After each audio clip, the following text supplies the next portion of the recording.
Labdien! Mani sauc Eduards Kiziks, es esmu no Robert Bosch SIA. Bosch ir pārstāvējis Latvijā daudzas nozares, tas ir rezerves daļas, automobīlu tehnika, servisi, elektroinstrumenti, drošības sistēmas, atzives tehnika un arī termotehnika. Termotehnika mums ir divas tirdzniecības zīmes, tas ir Junkers un Buderus. Sortiments ir ļoti plašs, ir gāzes apkuras iekārtas, šķidra degviela, lielie katli, tvaika katli, siltumsūkņi, saules paneļi, principā viss sortiments. Bet šodien es gribu pastāstīt par jauniem siltumsūkņiem, kas ir paredzēti lieliem objektiem, tas var būt daudz dzīvokļu mājas, sabiedriskas ēkas, komercobjekti, ražotnes. Un varbūt, kāpēc tas ir interesanti? Protams, ir divi argumenti. Tas ir diezgan izdevīgi cenu ziņā. Ja mēs salīdzināsim apkuri, gāzes apkuri, siltumsūkņa apkuri, šķidra degviela, tad siltumsūknis ļauj ietaupīt. Bet kas ir ļoti svarīgi, tas ir, kā iekārta darbojas automātiskā režīmā. Ir tīpaši pašvaldības iestādēm.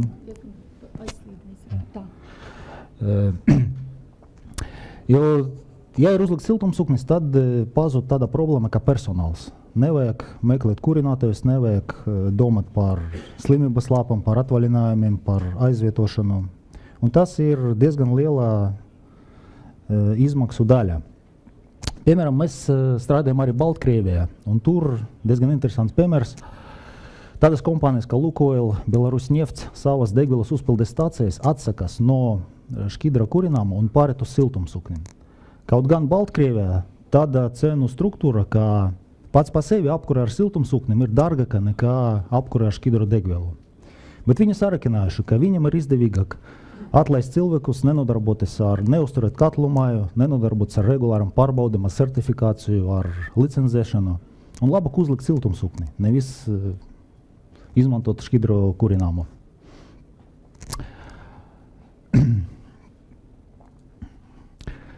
Lielajām ekām mēs piedāvājam jaunu sēriju, tas ir Compress 7000. Tas ir jaunas iekārtas, kas parāda ļoti labu efektivitāti. Principā gada efektivitātes koeficients ir līdz 5,6. Faktiski gada laikā siltumsūknis var saražot 5,6 reizes vairāk siltuma nekā patērē enerģijas. Visas iekārtas atbilst A3 plus klases. Faktiski tagad tā klase vēl neeksistē. Mēs varam parādīt tikai A2 plusi. A3 plusi klase tika ievesta no 19. gada, bet iekārta atbilst un pat pārsniedz tās prasības. Visas iekārtas nodrošina ļoti augstu turbgaitas temperatūru 68 grādi. Tāda temperatūra ir sasniegta tikai ar kompresoru bez papildus piesildīšanas. Nav vajadzīgs elektriskais sildītājs. Tas ļauj izmantot siltumsūkņus karsta ūdens sagatavošanai un nodrošināt higieniski drošu ūdens sagatavošanu. Par to es runāšu mazliet vēlāk. Un ļauj izmantot iekārtas sistēmu renovāciju. Faktiski jūs varat uzlikt siltumsūkni, nemainot savu apkuras sistēmu. Produktu rinda mums ir 8 izmeri, kas ļauj ļoti labi atrast nepieciešamo iekārtu un nepārmaksāt par lieko jaudu. Un, protams, mēs varam to kaskadēt līdz 5 iekārtam un dabūt līdz 400 kW. Šeit vajag atcerēties par to, ka ja jūs uzliksiet iekārtu ar jaudu 400 kW, jādomā par siltumu avotu. Attiecīgi jāizbūvē vai kolektors vai dziļurbumi uz tādu pati jaudu. Un tas bieži vien ir problēma. Iekārtam ir arī atverti protokoli, kas ļauj pieslēgt pie ekovadības sistēmām. Ir daudz tehniski jaunumi iekšā. Tas ir Bosch augstuma agenta vadības sistēma. Mēs ļoti precīzi kontrolējam visus procesus augstuma agenta lokā. Tas ir panākts ar elektroniskiem izplešanas svārstiem, ar daudziem sensoriem, ar cirkulācijas sūkņu kontroli. Es īpaši neiedziļināšos. Mums ir 2 kompresori, kas ir saslikti tandēmā. Un tas ļauj dabūt ļoti labu efektivitāti. Pārsvarā no pieredzes līdz 80% no visa darba laika pietiek ar vienu kompresoru. Un tas ir ļoti laba situācija efektivitātei, jo viens kompresors strādā uz ļoti lieliem siltummaiņiem. Kad pieslēdzas, protams, otrais kompresors, tad efektivitāte mazliet samazinās. Bet lielāku daļu no laika mums ir ļoti laba efektivitāte. Otra ļoti laba lieta, tas ir, ka tā, kad divi kompresori ieslēdzas nevienlaicīgi viens pēc otrā, mums samazinās palaišanas strāva. Arī atkrīt problēma ar pieslēguma jaudu. Nevajag tik liels pieslēguma automāts. Nevajag maksāt to abonēšanas maksu.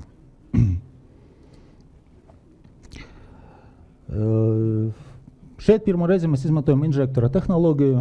Varbūt es neiedziļināšos, bet tas ļauj mums palielināt jaudu, dabūt lielu temperatūru, pagarināt kompresora darbības laiku, un kas ir ļoti svarīgi, tādas iekārtas nodrošina stabilu siltuma jaudu.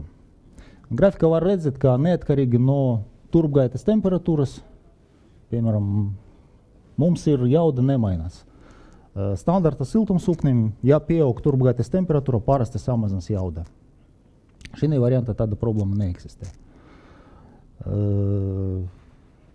Viss, kas mainās, tas mainās patērēta elektrība. Tas arī var redzēt, ka, piemēram, ja iekārta darbojas ar ienākoša temperatūra no zemes 0 grādi, turbgaita 35 grādi, tad jauda 48 kW, patērēta jauda ap 10 kW. Ja mums pieaug turbgaitas temperatūra, jo lielāka turbgaita, jo vairāk mēs patērējam elektrības. Bet izējas jauda ir konstanta.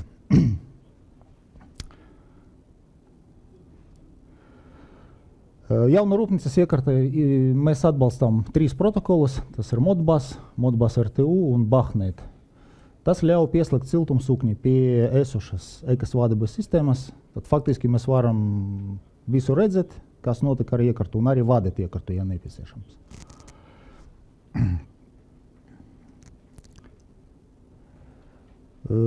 Divas šasijas, maza un liela šasija, atšķiras ar izmēriem, ar uzbūvē, bet kas ir arī svarīgi atzīmēt, ka visi izmēri ir standarti, tas ir ap 75 cm maksimums. Faktiski, jebkuru iekārtu var dabūt standarta durvju ailē, bez īpašām problēmām.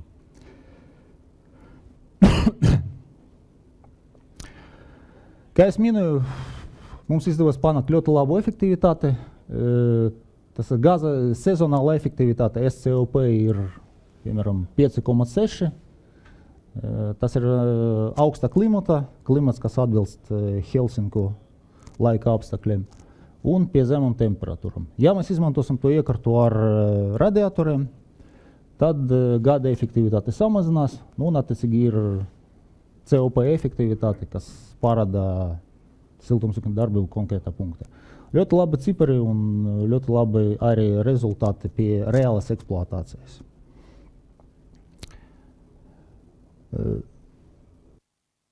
Mazas iekārtas ir pilnībā nokomplektētas no rūpnīcas. Jūs saņemsiet siltumsūkni ar iebūvētam cirkulācijas sūknim, ar papildus elektrisko sildītāju, kas var būt nepieciešams dažus gadījumus, ar pārslēgšanas vārtu, ar regulātoru. Faktiski gatava iekārta, montāža ir ļoti ātri un vienkārša. Lielākas iekārtas ir arī ļoti labi parametri. Konstrukcija atšķiras. Šeit mēs piegādāsim tikai siltumsūkni, bet visi cirkulācijas sūkni, visi elementi jāliek atsevišķi. Tas ir darīts apzināti, tāpēc, ka tur viss ir ļoti atkarīgs no sistēmas. Tas ļauj pielāgoties sistēmai, paņemt tādu cirkulācijas sūkni, kas tieši nepieciešams. Jā. Kas ir interesanti, ka pieslēgumi ir ļoti elastīgi. Mēs varam pieslēgt iekārtu no aizmugures, no augšiem, no saņem. Tas arī ļauj ierakstīt iekārtu jebkurā katlu telpā.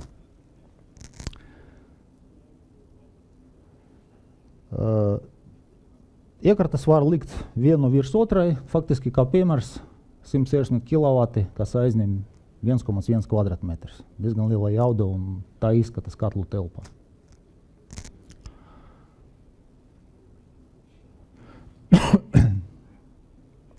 Tas ir vesela sistēma. Ir plānošanas grāmata, kur ir ap 70 standarta risinājumiem. Siltumsūknis pats pa sevi, siltumsūknis kombinācija ar šķidrodegvielu, ar gāzes katlu, ar centrālu tīkliem. Protams, varbūt vairāki apkures loki, kaskādes, viss ir aprakstīts grāmatā, ir gatavi risinājumi, kas ļauj piemeklēt atbilstoši jūsu prasībām.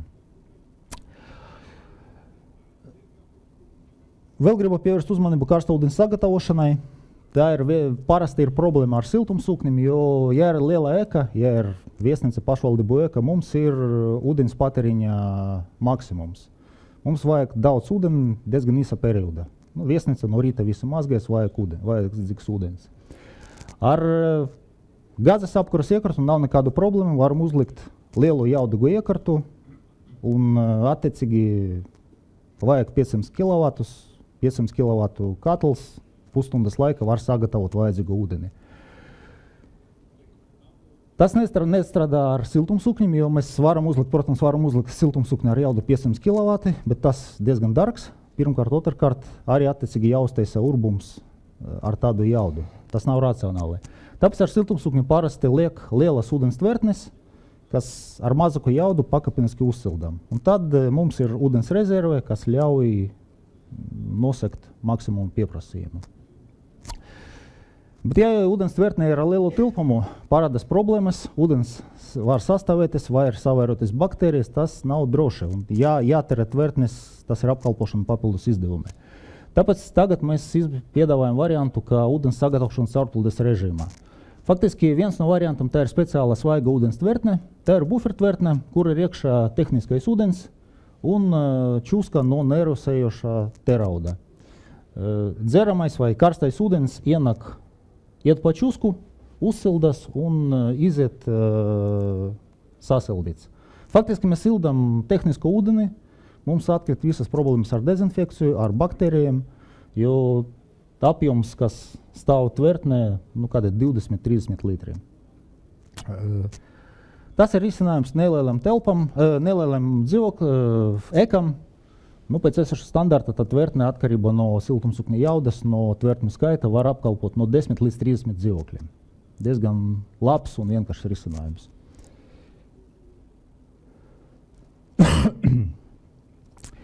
Ja ir lielāka eka, ja vajag vairāk ūdeni, tad pie iekartam var pievienot svaiga ūdens stāciju, kas saražo ūdeni caurplūdes režīmā.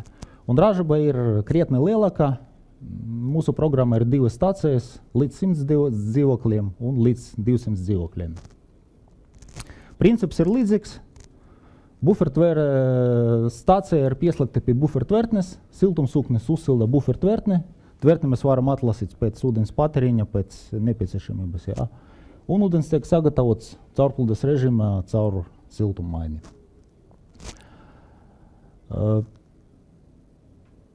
Īsumā tas ir viss. Paldies par uzmanību. Ja ir jautājumi, tad lūdzu.